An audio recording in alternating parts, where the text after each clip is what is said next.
In today's Premiere Pro tutorial, I'm going to show you how you can fix or at least mitigate your overexposed videos super quickly and effectively. On the timeline currently, I have a raw clip of the artist Flosstradamus at Beyond Wonderland at the Gorge. And you can see when I scrub through to certain sections of the video, the stage lighting did me so dirty and the video gets super overexposed. The good news is we can definitely mitigate this with Lumetri Color. First thing we're going to do is find the starting and ending points of where the extra lighting kicks in, since we don't need to correct the exposure in the entire video. Now before recording, I found the exact times when the overexposed portions start and end, with the first section starting at 24 seconds and 16 frames and ending at 25 seconds and 9 frames, and a much longer second portion that starts at 26 seconds and 1 frame and ending at 36 seconds and 16 frames.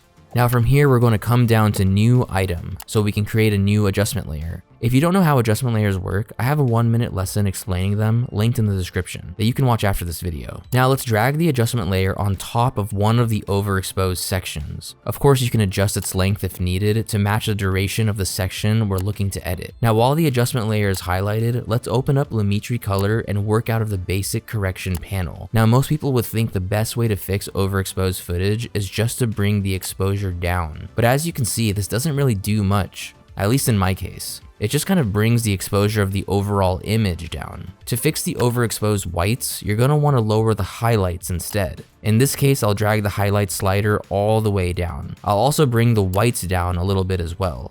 Same with the shadows and contrasts. Now from here, if we do a before and after, it's not perfect by any means, but it's definitely better than what it was before, especially if we hit play and let the video play out a little. I doubt most people would even notice unless you told them. From here, we can duplicate the adjustment layer by holding down the Option or Alt key on your keyboard and dragging it to the other overexposed section. We'll go ahead and adjust the size of this adjustment layer as well. Now when we watch the two videos side by side, I'd bet you'd feel a lot more comfortable sending the video on the right to the client instead of the left. Of course, we'd all feel comfortable not having to deal with overexposed footage in the first place, but it happens to the best of us. Thank you for watching, liking, and subscribing, guys. For a full 6-step Premiere Pro tutorial on how I edit my concert footage that isn't overexposed, head over to the video on your screen now, and I'll see you there.